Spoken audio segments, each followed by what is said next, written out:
You are listening to the Motherhood Unstressed podcast, and I'm your host, Liz Carlisle. Thank you so much for tuning in. I'm so glad that you're here and that we're spending some time together. And I'm so excited to share the work of my guest with you this week. I think it's a great topic to start the week with, especially if you're listening first thing in the morning. We are talking all about kindness, and we're talking with Houston Kraft. He is an author and a speaker, and he says his job is to practice kindness. Now, what does that mean? Well, in high school, he started an organization called Random Acts of Kindness, etc., to create a more connected, compassionate campus. And in college, he created Our Kindness with a focus on service, community building, and reducing anxiety through intentional acts of care. Over the next 8 years, Houston spoke at over 600 schools, organizations, and events globally to over 500,000 people. He has spoken in over 30 states, Mexico, Canada, and Uganda. And in 2016, Houston co-created Character Strong, which provides curriculum and training for safer and kinder schools, and has already worked with 2,000 schools internationally, serving over 1 million students with their message daily. And in 2019, Houston was even featured in a Lay's ad for their Spreading Smiles campaign. So Houston knows a thing or two about kindness. And I asked him on the show because I wanted to talk about his new book, Deep Kindness, a revolutionary guide for the way we think, talk, and act in kindness, which pairs anecdotes with actual actions that can make real change in our lives and the lives of others. And so we are talking about the different types of kindness, what the world really needs today, and really taking a look at the gap between our belief in kindness and our ability to practice it well. It is a practice like anything else. It's not just, I'm a kind person because I participated in a charity event and now I'm good for the year. No, it's these daily actions. And so we talk about what we can do to foster this practice in our own lives and how to start the day, how to end the day with that mindset. And when you do that, not only are you benefiting everyone else around you, of course, you're being a kind person, but you're benefiting your spirit and your soul.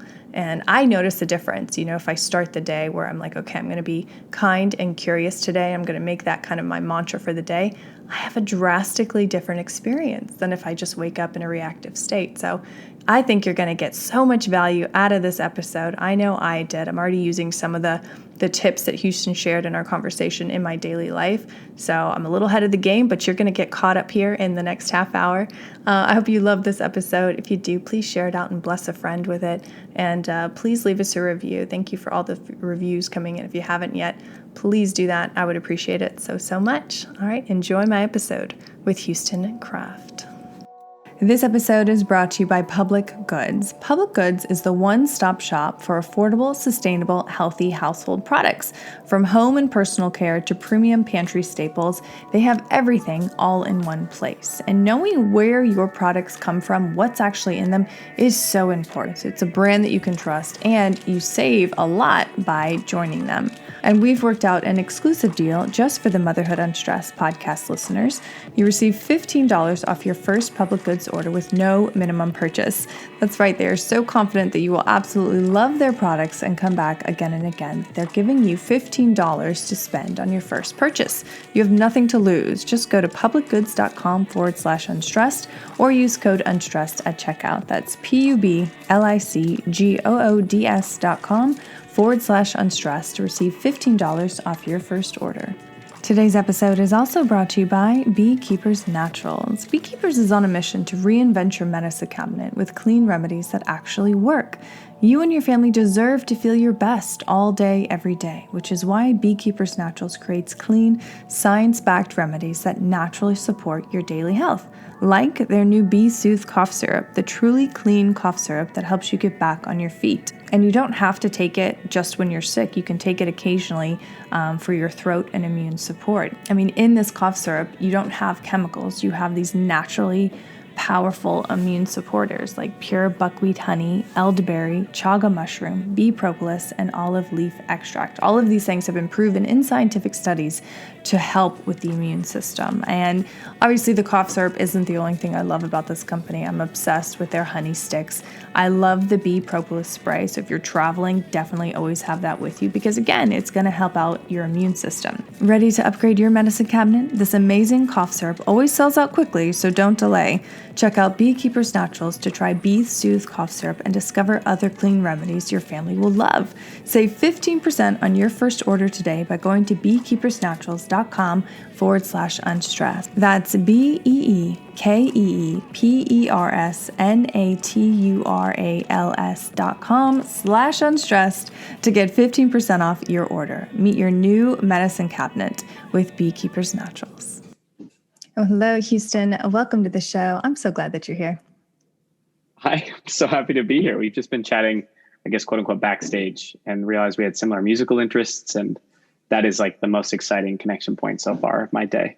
Oh, I love it. I love it. Well, we are here primarily to talk about your new book, Deep Kindness, a revolutionary guide for the way we think, talk, and act in kindness. So talk to us about the moment that you decided that this work, your mission, would actually be a book, because it's not a small undertaking. It's a big decision. So talk to us about that process. Where were you? What were you doing? I could have mistook it for, I think I thought of it as a smaller undertaking than it was. But I was on the beach, and I've known for a while I wanted to write a book, and I'm such a visual learner that it had to be like, I had to see the cover in my brain before I could write it down. And I was sitting on the beach, and I saw the cover, and the original title of the book was Confetti. In large part, the book was inspired by my work in schools. I've worked in person at 600 schools over the past 10 years. And all of them, or the vast majority of them, talk about kindness as being an important thing. And one of the most consistent posters I've seen hanging in the halls of schools is throw kindness around like confetti, which I get is well-intentioned, but as someone who's been obsessed with trying to make the world a kinder place for the past 10 years, I'm like, I think even this well-intentioned poster is perhaps one of the most damaging narratives we have about kindness in our culture. Mm. That if we associate kindness with something as simple or as easy as throwing confetti in the air, I think the message that it gives not only young people, but all of us, is that kindness is free. In fact, I hear people who are frustrated as they look out into the world, the state of the world, and they're like, why aren't people better to each other? Why aren't people just more kind? And they make it seem like it's a simple thing. But my argument would be that kindness is not free. Kindness costs us something. Almost all the time, it's going to cost us at the very minimum time, which we have limited amount of, energy, which in a time where we are overworked and a bit exhausted, is a limited resource. And in a lot of ways, comfort, right? Like this willingness to extend ourselves beyond our own personal perspective, our own lived experiences, to listen to other people's hurt or suffering. All of that costs us something. And I think we have this weird narrative in our brain around when something is free, we don't allocate the necessary resources to improve at it. Kindness, I think right now in our culture, feels like a nice to have, or it almost feels like a given for some people. And my argument is that it is a skill that, like anything else in our life, requires intentional, disciplined practice if we're going to actually improve at it. So I was sitting on the beach and I saw this. I was like, confetti, that's it. I want to talk about how we need a new way to talk about this thing. And then my publisher said, you shouldn't call it the thing you don't want people to do. The brilliant publisher. Yeah. Thank you, publisher. So I said, yeah, let's instead of confetti kindness, the world needs deep kindness. It's just strange to me that it's not a natural thing. You look at babies and they seem very kind. So what happens along the way? It's a good question. One of my favorite premises, I love words a lot. And I learned recently that the word human in Arabic translates roughly to forget. So I enjoy the premise, truth or not, that we are born with everything that we need. We're born pretty naturally curious, open, compassionate, generous at times, not with our food when you're babies or our toys, but that we have this disposition towards the world that culture over time forces us to forget. So cultivating practice of kindness in the world is less a matter of learning and more a matter of remembering. Whether or not that's true, maybe for each person to decide, but I like that idea of rediscovering the things that are natural to us, that culture has asked us to do differently. For example, Harvard describes this thing called the rhetoric reality gap. This guy, Dr. Richard Weisbord, asked families, he said, rank in order for me what you want most for your kids: high performing, happy, or kind. 1, 2, 3. Like 80 something percent said they'd rather their kids be happy or kind over the idea of being high performing. That seems like the natural inclination you'd have in an ideal world. But then they asked the kids of those same parents, what do you think your parents want you to be? High performing, happy, or kind? And the data was the exact opposite. In the distillation of the research, they said that the vast majority of kids had believed that their parents would rather they get good grades than be good people. Yeah. That is not something that we're born believing. That's something that our culture, and the way that we talk about culture in my organization, is behavior, right? That the behaviors of the world teach us what things are, what success is, for example. And I think we have this rhetoric reality gap where we say kindness is this really important thing.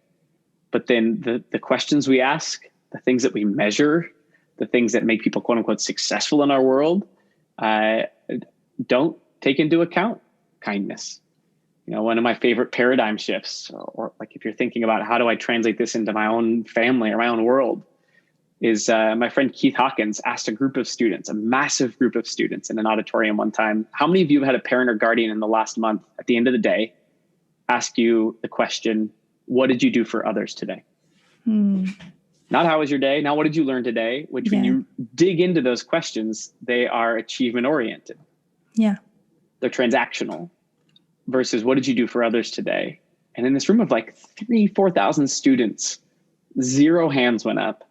And that, just that narrative reminds me of how much we can claim to value a thing without putting the systems or structures in place to actually show we value those things.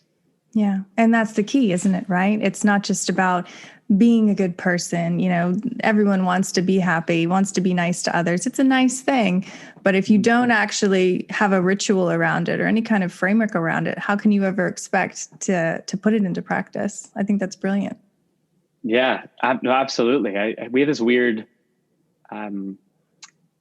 distinction in our culture, I think, between values and skills, right? I would never fix a chain on my bike and call myself an engineer. I wouldn't put a Band-Aid on my roommate's elbow and call myself a doctor. But sometimes we'll do one kind thing, or we'll have a big community service day. And we let ourselves call ourselves kind people. Yeah. And I would suggest that it's more of a process of arrival. My friend Dexter Davis frames it beautifully. He says, we're not human beings, we're human becomings. And Will Durant, it's a semi-well-known quote, but the idea that we are what we repeatedly do. Excellence is not an act, but a habit. And I would scratch it out and say, kindness is not an act, but a habit. Yeah. Anything that we want to become requires the disciplined ritual or practice of doing over time until it is a part of who we are. Yeah. And I wonder too, what our parents are saying. It's not really necessarily what they're saying. It's how we're interpreting it. Everything is, like you said, so transactional. Everyone is busy. And so it's let me look at your grades and make sure that I'm being a good parent because you're getting good grades. And I'm going to ask you about that because that's my report card too. As a parent, I'm doing my job. You're on the right track.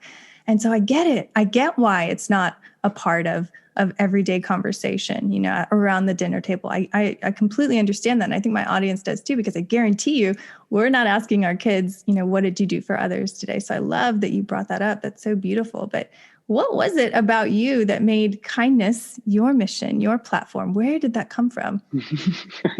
I wish I could pinpoint the moment. I would suggest, most people who kind of find their way, who are deeply drawn towards anything, it has a lot to do with the people in their life and the paradigms that have been shifted. So the people in my life, I have incredible parents who, my dad pretty determinedly never hangs up the phone without saying, I'm proud of you. And my mom, who, as a simple example, kindergarten through 12th grade, wrote me a note in my lunch every day. And I love both of those examples as examples of consistency, which I think plays an underrated role in kindness, in the sense of the notes my mom wrote as an example. They took her maybe 2 to 3 minutes each day to do, which isn't a lot of time in the moment, but in the aggregate, right? As you add that time up, I look back and I think to myself, that's the most profound collective action of love that I think I can at least like tangibly identify to my mom, because it was this practice. It was a consistent thing. So I had role models like that in my life, which is the best possible case scenario. And then I had teachers in my life. A hugely transformational thing for me in high school was a summer leadership camp that was like bringing together student leaders from all over the state, talk about what did it mean to go back into your school and be a leader. And the camp talked about the distinction between like authority and influence. Authority can come from like a position or a title, but influence is something that is built. They started to unpack this idea that leadership isn't necessarily about a position or title, that they've researched the word leadership in cultures and definitions from all over the world. And they found that the most commonly used word or idea is the idea of influence. Yeah. And the reality, or the framing they offered us, was that means that every person's a leader, because every person has influence. Even when you choose not to act in a situation, you're influencing that situation. So we're all influencing all the time. And one of my heroes, and a great author named James Hunter, says it's not a question of if you're leading. The only question is, are you effective? And are you using your influence for good or for bad? Yeah. You could frame that through the lens of parenting as well. Are you effective? Do you have the tools? And are you driving people towards positivity or goodness or compassion in the world? And that paradigm shift for me as like a high school student, like changed the way I saw myself in the world. So even though I was like student body president, I had this like formal title. My goal was to go back, and they talked about that path. How do you cultivate influence with people? Well, it's through service and sacrifice, right? It's through the practice of things like kindness that people, not guaranteed, but typically more naturally are drawn towards you if you're giving generously towards them. Right. So yeah, in the shortest version, those are the things I pinpoint of like just these incredible role models in my own personal family and friendships, and then paradigm shifts and how those like, it's why I feel so passionate about the book itself, right? Which is the way we think about words in our head shapes the way we act with them in the world. So leadership, for example, just changing the way I think about it in my brain, my paradigm shapes the way I practice it in the world. Kindness, my paradigm around kindness is going to shape the way I practice it in the world. God, I mean, it's like complete alchemy, you know, in that second, in that millisecond. I mean, you changed your life. That's incredible. And then the amount of people, really now, especially the amount of people that you're impacting. Do you feel the energy from the crowd when you're giving a speech on kindness, about being a leader, about engaging with your other kids, like getting out, you know, from just the me mentality and like, what about this other person over here? You know, he's by himself. Do you feel the energy coming back, or do you feel resistance from the kids? I feel a desperation for hope, you know, like I think to go back to the concept of remembering, I think a lot of young people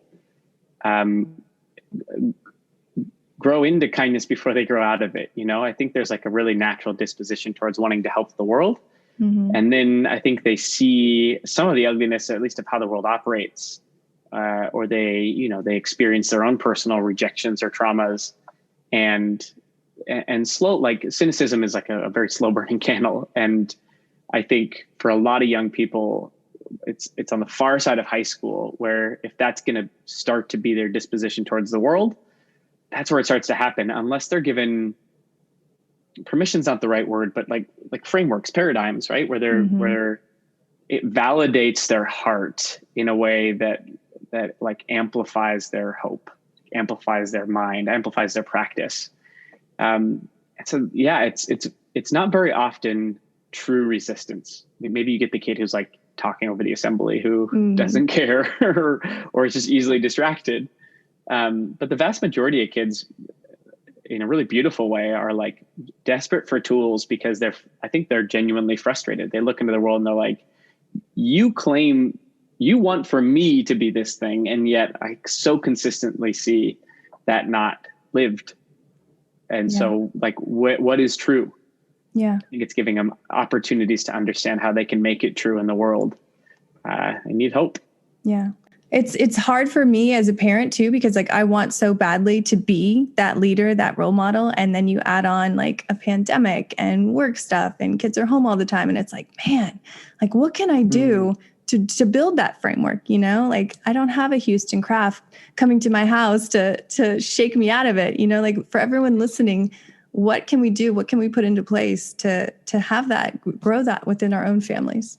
This episode is brought to you by Farhati. Farhati is a clothing line fueled by purpose and optimism. For them, life and work are both family affairs. The company was actually started by two brothers, twins to be exact, and they melded their love of fashion and business acumen into a brand that was not only beautiful and well done, offering you clothing that's going to last a lifetime, but also that's doing it in the right way for the client, for the planet, for everyone involved. And I think, you know, now we know how destructive the fashion industry can be for the planet. And Farhati is taking such a progressive stance for fashion, for doing things the right way. And so I'm so honored to work with them and to share their clothes with you. And of course, if you're listening to this, you know I'm going to get you a good deal. With the code Motherhood Unstressed, that will save you 25% off everything on the site. You click the link in the show notes, that'll automatically apply the 25% off on your order. Or if you're doing this later, just add Motherhood Unstressed at checkout. Well, I feel like you know it best. In the first thing we can do is effectively role model self-care. And I've always had a tough relationship to self-care. But I recently was given a paradigm, a way of thinking about it that freed me up to want to practice self-care more. My friend, Dr. Michelle Borba, has been researching empathy for like 25 years. And she's fascinated not only in empathetic practices and how to cultivate empathy, but also sort of like the inverse of that, what prevents empathy from being real. And in her research, she's discovered that it's anxiety, fear, and narcissism. So narcissism, we could categorize a little bit as those questions that the world asks of young people, which most of them unintentionally are convincing young people that the world is all about them. It doesn't have to be the disposition, but most of the questions that the world asks young people orients them to think about themselves mostly. Yeah. Fear is usually like the experience in the unknown. And obviously, like current realities considered, we have so many things we don't know. And on the far side of not knowing things, anything that we feel like is beyond our control is where anxiety most develops. She describes it like this. She says, when anxiety goes up, empathy goes down. Yeah. And I love like this simple statement there, which when you really unpack it, it's really true. Meaning the more I'm worried about what's going on in my world, naturally, the harder it is to think about what's going on in yours. You can't. Like your mind is focused on one thing, you know, and it's you. Anxiety is an inward emotion. Yeah. And empathy is an outward extension. And so what has helped me like reframe self-care as a simple first step in like, how do we help young people navigate this?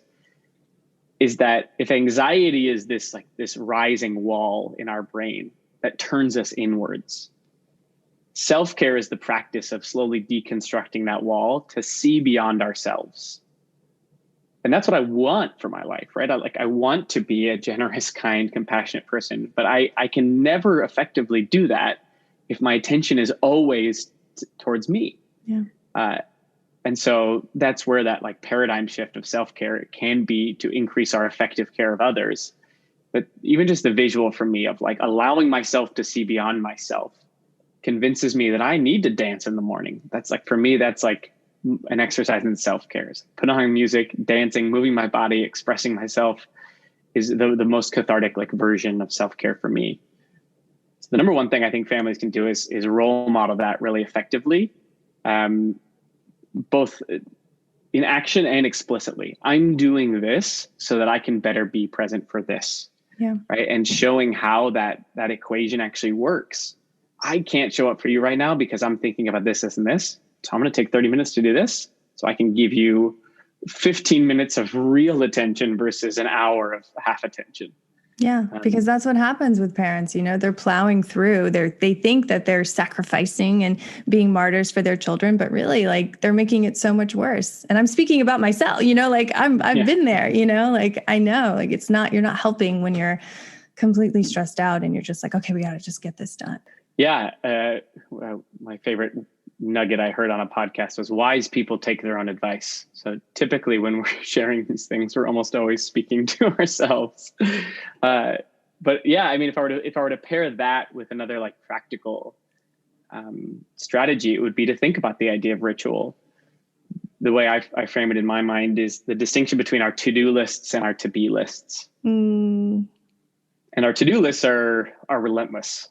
As families, and even for young people, like the average like middle school or high school kid is as busy as, or if not more busy than the average CEO today. Like the intensity that they navigate is so much. And so all of us have this really long list of to-dos. And because I think so much of our culture tells us that our worthiness is wrapped up in our productivity, we're constantly seeking to get things done. We like checking things off. Yeah.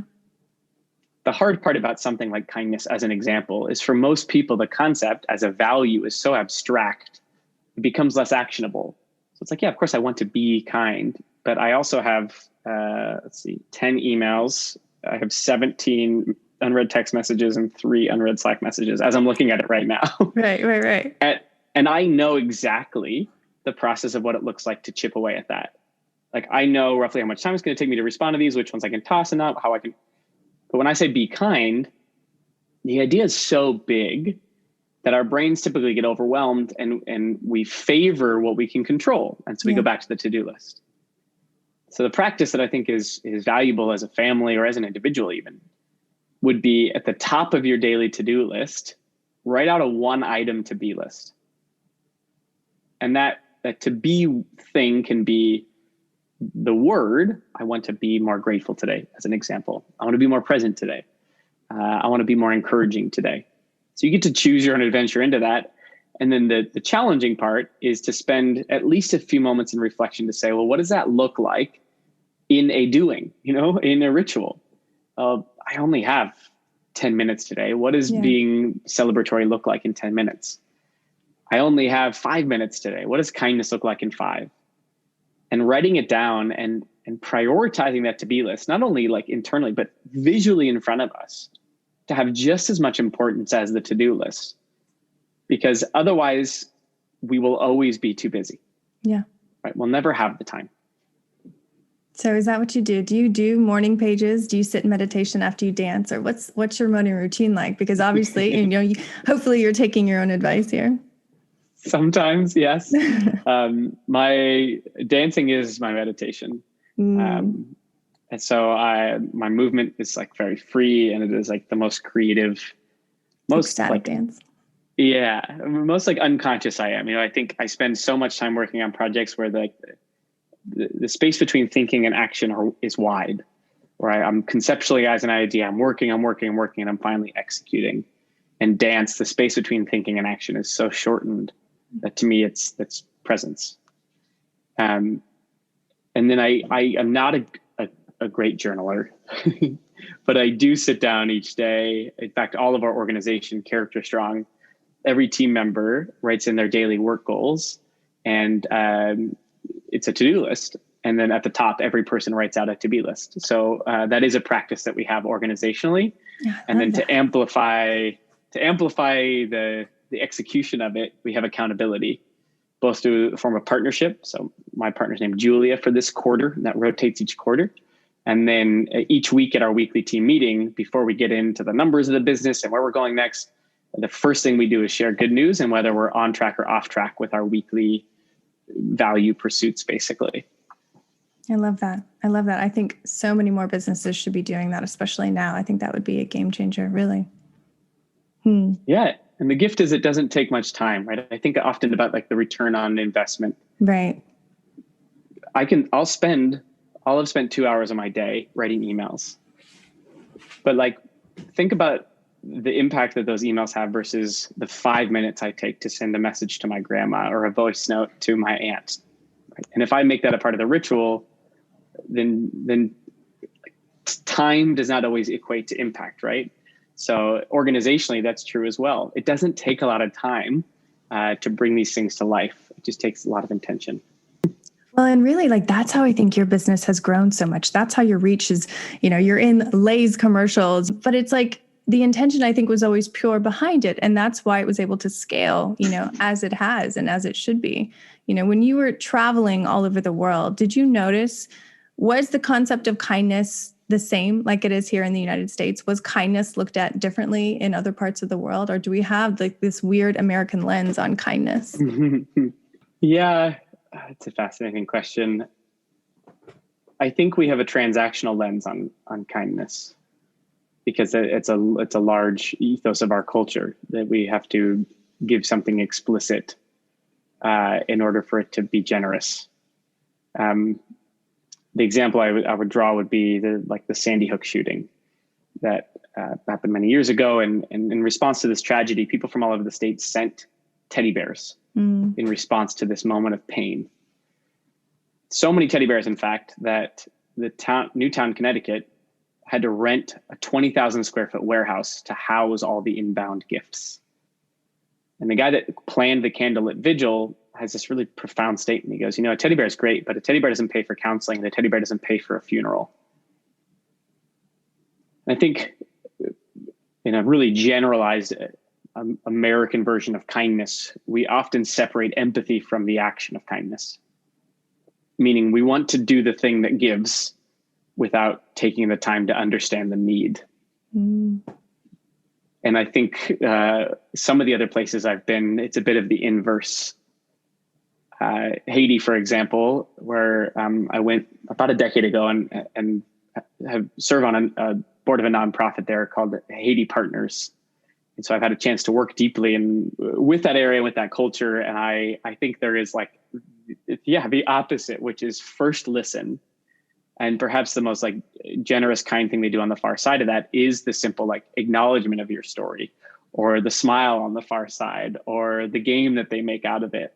And so I think we have a little bit of a backwards mentality. We give to feel something as opposed to feeling and listening in order to give. Yeah. And I think it is because we're so, commercialized here. How do we really develop a kind nation when everyone has a problem, but you can buy something to fix that problem? Yeah, well, I think it's one part rewriting the narrative of success. Yeah. And we do that in the questions that we ask. We do that in what we measure or choose to measure in schools. As an example, we do that in how we speak about it as families. My friend Kyle Sheely, he says success to him is how many nights he comes home smelling like campfire. And I love asking the question of people what's your non-traditional metric of success? And do you measure it in the same way that you measure the traditional metrics of success? Because if you don't, maybe it's not actually what success looks like to you. Yeah. Because it's hard to improve at the things that we don't measure or pay attention to. So that's one piece of the puzzle. And then the other piece of the puzzle feels more personal to me. There's this great book, The Power of Habit by Charles Duhigg. And he says that 45% of our day is routine. 45% of our day is habitual. That, to me, is an astounding statistic, first of all. And upon a little bit further reading, you realize why it's true. Because the average person makes 15 to 30,000 choices a day, consciously or unconsciously. Parents probably make more. And our brain seeks routine as energy conservation technique. Yeah. Right? We're looking for ways to not make all decisions, because every time we have to decide between this or that, it costs us even a small amount of energy. That's why I think Steve Jobs wore the same outfit every day. It's one less choice to make is a gift to our energy. Part of the reason, during a time of something like COVID, we're more exhausted than usual because so many routines have been blown up and we're having to make more decisions per day. To zoom out for a second, I think about if 45% of my day is habitual and I expand that out, it means that about half of my life is on autopilot. If that's true, one of the questions I would ask myself is, have I designed any percent of that to be kind? It goes back to the ritual concept. It goes back to the consistency concept in the sense of the way that we change culture is not through media moments. It's not through the giant GoFundMes. It's not through a profound action of kindness or celebration. And while those things can be meaningful and fun, change almost always happens in the quiet, disciplined moments. And if I were to choose for myself or to help hold accountable and encourage my family to make a 1% shift in my daily practice of kindness, that 1% over time is always going to be more meaningful than the one-off experience. Yeah. So how do we reorient culture? Well, like 1% over time, compound interest. I love that. I mean, I think a lot of people would just feel like the problem was too big and like, oh, this is just too big of a mountain to climb. But you're like literally doing this every single day, percentage by percentage by percentage. I mean, even you coming on the show, like it's a small percentage. Yes, it's a part of your time, but like, it's like that much more, the woman that's going to hear this is going to think about what you just said and be like, oh, okay, I can do this too. It's not easy, but I can do this. Oh, I love that. Okay. So let's talk about mental health and parenting. Obviously I need this advice. It's been a year. That's a big part of your mission. It's not just about the book. I mean, obviously that's a huge part of why we're here today, but talk to us about the event that you have coming up and everything that you're doing in regards to parenting and mental health. Yeah. Well, what I know is when we feel under-equipped, so unknowns and under-equippedness are two things that create anxiety in our life. And I know that in the work that you do, and particularly in serving families. So yeah, our aim at Character Strong, which is the organization I co-founded, we focus on teaching skills and in schools, pre-K through 12th grade. And we work a lot with educators, with the premise being kindness is like this outward action that is informed by a whole internal set of behind the scenes skills. Like all the things that happen behind the scenes before I do a kind action is a big deal. Yeah. And so how do we provide supports to make that real?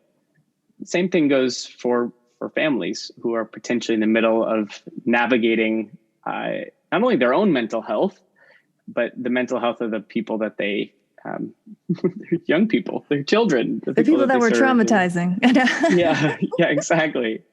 So I'm interested actually to ask that question to you in an exercise in listening and discovery. For those parents who are seeking to support the mental health of their children right now, what's the best gift you could give as a parent? I really think it goes back to listening, like really listening to your child. When I can really key in and listen to what my sons are saying to me, and they can feel my energy, reflecting back to them. They know I'm really there. I'm really in the moment. Like that gives me energy and excitement, but it's hard to get to that space because like you said, like we're doing so many things all the time, like the emails constantly, text messages, like I feel it all, like literally feel my phone vibrating and it's like, and then, my son wants to tell me something. So I think if I could be a better listener, I think that would be everything. It's just a matter of time. Do you have any mantras or mechanisms that help you tune in? What allows you to feel like that most present?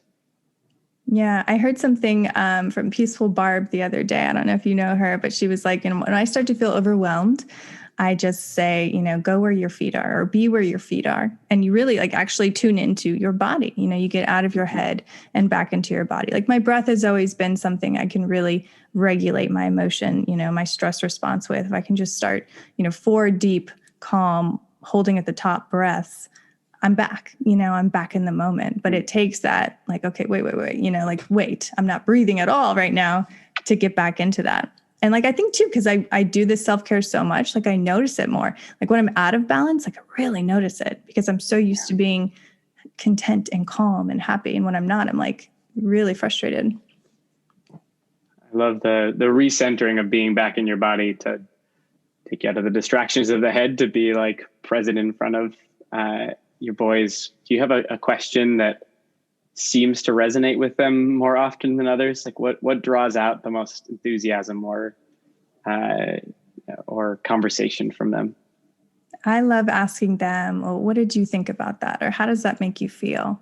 And that's all I have to say. And then they just go, It's like, oh, she wants to know, and I like, it really, like, being a mother of boys has given me so much more understanding and compassion for men, and just really understanding them and really seeing their true soul and their true essence, and not being like, oh, that's, the opposing team over there, it's the enemy. It's like, no, they're just these special little guys, even, as my husband's older than me, but it's like, I still see him as a little boy too. What do you think is particularly for like young boys right now who are potentially feeling things that they don't know how to talk about? Do you feel like you need to be the resource? Have you pointed them towards other resources? Where do young men go to feel that sense of like wholeness, or it's okay? Well, definitely not YouTube. At least the videos that I have seen. No, I think just being cool with them, sharing really how they're feeling, and not judging it and not coming after them and saying, well, you're wrong and this is why, like, like really just not talking and just listening and not reacting when they tell you something that, might make you a little uncomfortable in the moment. So good. Yeah, I think that's where families are at. It's just like, again, to use the word permission, that it is okay to simply tune in, to dismiss the very natural feelings of wanting to fix or heal, and just asking the questions. Tell me more about that. How does that make you feel? What does it make you think about? How do your friends experience that? Who did you help today? Who could have helped you today? There's so many of those questions that don't orient itself towards solving the problem, but rather making people feel heard, which is that's something we can control. Yeah, that's everything. I mean, really, like, that's, I think, all that anyone wants, right? Is to feel heard, to feel valuable in whatever, you do, whatever path that you choose. Were your parents like that when you were growing up? Did they ask you these open-ended questions? Did they really listen to you? They must have, because you seem to understand it so well. Yeah, they were attentive. And they know this, but I think to some degrees, if anything, the failure was like too attentive, where that their happiness was in some ways contingent on mine, that the investment in me as an only child, as my therapist describes it, is a sense of reverse abandonment, where I could tell that they wanted so much from me to be happy that I began to feel responsible for that happiness. And so it's an interesting balancing act of that attention, again, to kind of come full circle, the attention that we give to our young people to be held in balance with our own practice of self-care and in the relationships that we have outside of our children, is also an important, like, sort of counterbalance, that they need to have that, like, independent spirit as well as feel heard. And so, yeah, they are incredible parents who were figuring it out as they went. And I think I was also naturally, like, driven, and from a pretty young age, they celebrated that a lot, and they celebrated a lot of achievements. I look back and think maybe some of the language they used or the amount they celebrated those achievements has drawn me towards a life where, like, achievement has been at the root of so much of what I do. So even, there's no escaping something going awry in the equation. But the biggest gift that they give me is that they're open to feedback. I've shared some of these reflections. They're like, that's hard to hear, and that makes a lot of sense, and how do I be better for you now? And so that's where the listening is an ongoing cycle. And yeah, I mean, they're certainly the greatest gift of my life. So. Wow. That's beautiful. I get it. Yeah. Sorry, Mom and Dad. Didn't mean to throw you into the therapy bus there, but.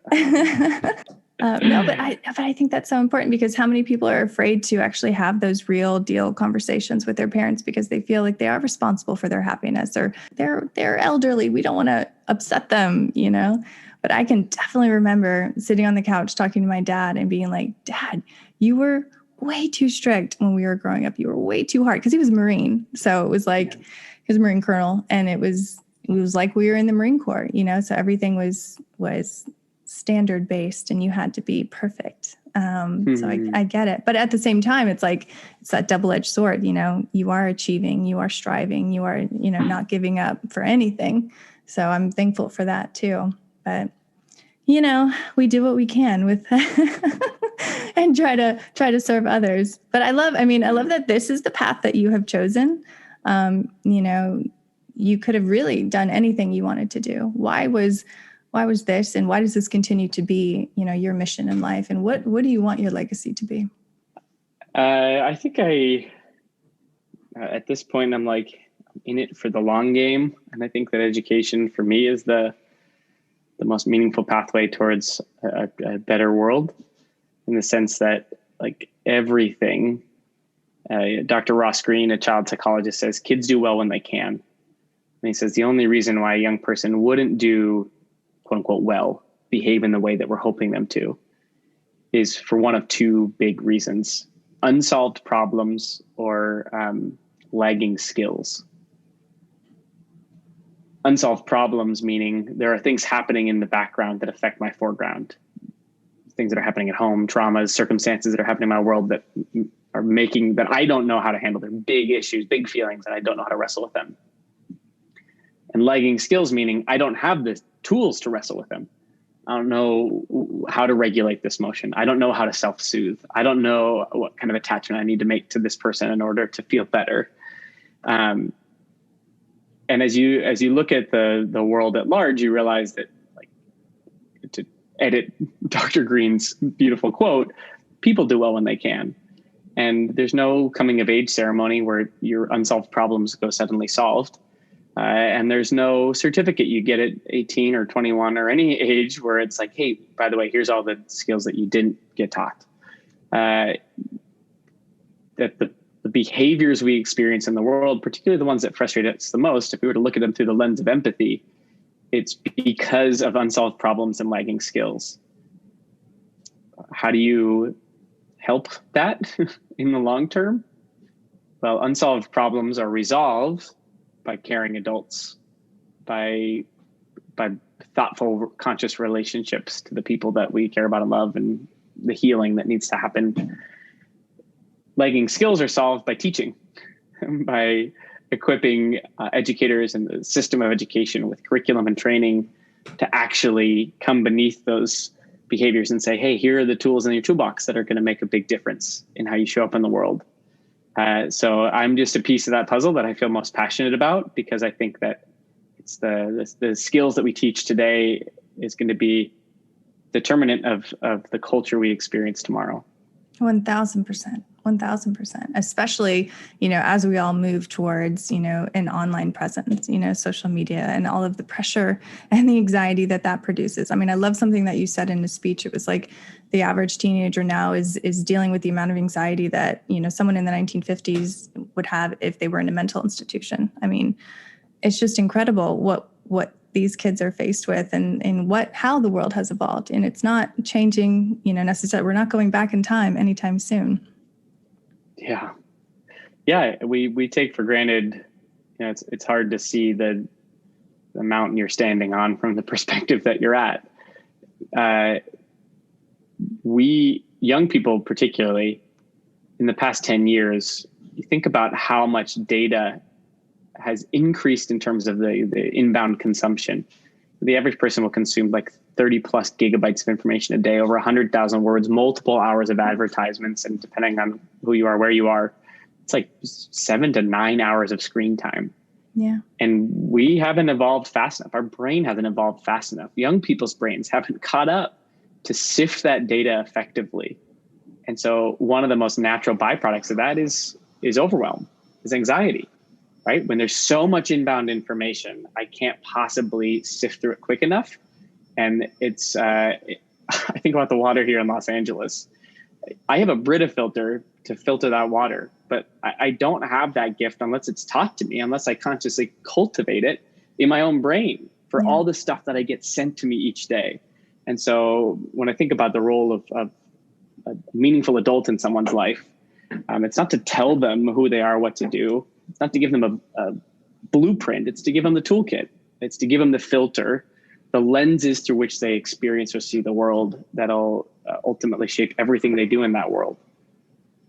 Yeah, it's that paradigm shift that you were given. Like, that's what I want to give my children. That's what I want to give to every woman listening to this, so that she can pass that on to her children and to herself, free herself from mental slavery. We are to the point of the interview where I do have some rapid fire questions for you. I'm ready. Okay. Kindness is? Intentional. I'm grateful for? Mentorship. And last but not least, what's something that you've learned in life that you wish someone would have told you earlier on? How much bigger your life gets when you make yourself smaller in it. What do you mean? When you orient your actions towards a purpose bigger than you, then your day-to-day feelings are important, but they're not the determining factor in how you act each day. I like that. I love that. Okay, so how can my audience find out more about you? Sign up for any virtual events that you might be having coming up. I know you said you had one in December, so talk to us about that and where to find that. Yeah, everything is going to be, if you're looking for the book and things around the conversations on kindness, deepkindness.com, everything lives there. And then, sorry, there's a vacuum cleaner literally up against the wall. So if you're looking for a vacuum, it's nearby me. And if you're looking for information on upcoming conferences and trainings and things or curious about Character Strong and the work we do in schools, characterstrong.com. So those are the two big worlds, deepkindness.com and characterstrong.com. And I'd love to hear from you there. Beautiful. Thank you so much, Houston. Thank you for coming on the show. Thank you for the work that you're doing in the world. We need it now more than ever. So keep on. You as well. Thank you. You have been listening to the Motherhood Unstressed podcast, and I'm your host, Liz Carlisle. Thank you so much for tuning in. I'm so grateful that we got this time together today. And if you love this episode, I would so appreciate it if you would share it out on your social media and make sure to tag us at Motherhood Unstressed. Connect with us at Motherhood Unstressed. I'd love to connect with you and see where the work has gone in the world. And make sure that you subscribe so that you never miss out on an amazing interview with an incredible guest or our weekly guided meditations every Wednesday.